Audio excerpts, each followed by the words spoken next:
You want to? Well, my podcast, and mainly called Autism Rocks and Rolls, is a podcast about autism and how we cope with daily struggles that you may or may not understand. It started, I joined my high school's media club, and I fell in love with it so much, I decided not to wait till college, which is where I'm at right now, to expand the skills. And that was when Autism Rocks and Rolls was born. Okay, so you were in high school and you were taking what kind of class? Well, not classes, a club, media. Oh, okay, media. And so you decided to just get started, right? Yep. After my club time was coming to an end, I didn't want to wait till college, so I think I need to do something with this knowledge I have retained. Yeah.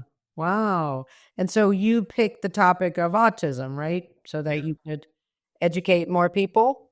Yep, I'm saying that because I have autism, but for most of my life as well, I've been bullied, excluded, all the stereotypes that come with autism. Unfortunately, I did get bullied at a couple incidences at school. I also, sadly, was mainly excluded a lot because when I would chat with people, their eyes would get big, as if what I said didn't fit in, which I thought fit in. But now looking back at it, I'm thinking, I'm not so sure. Okay, so you would shout at people because Not shout, but chat with people because I wanted to fit in. But okay. I got big eyes and excluded for doing nothing. So you were just trying to talk to them, right? Chat, that's what you're saying? And they didn't like it? Yeah.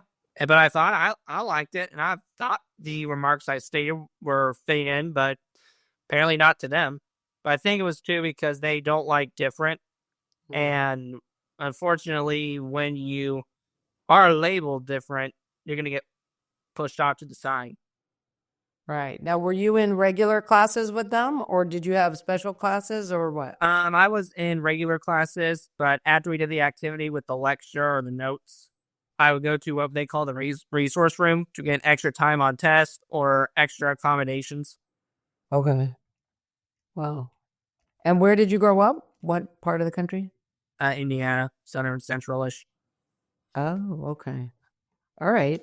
So when you graduated, you got into which school? I know you told me, but Vincent's University, okay.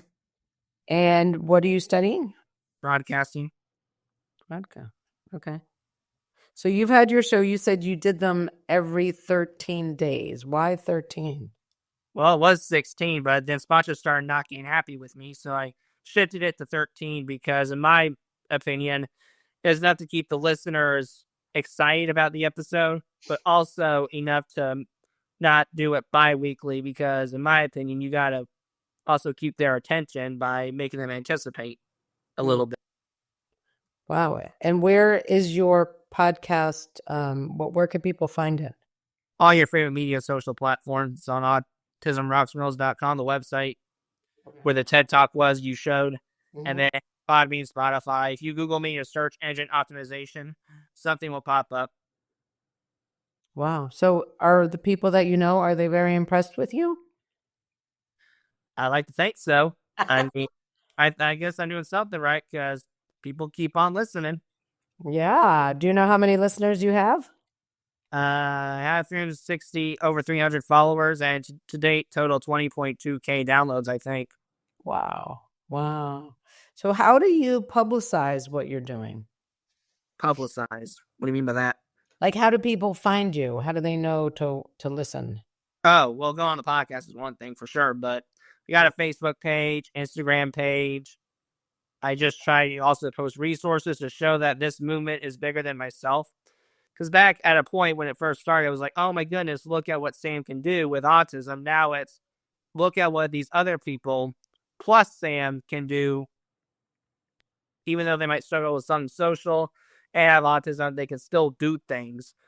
I was able to do an interview on a news story about the Rhett Skeleton Museum, which is in Vincennes, Indiana. And people probably think someone with autism wouldn't be able to do that, but I did. And I wrote the story by myself. Hmm. And I also, may I add, had trouble. I had trouble breaking like the story up into small paragraphs, but I was able to do it by myself.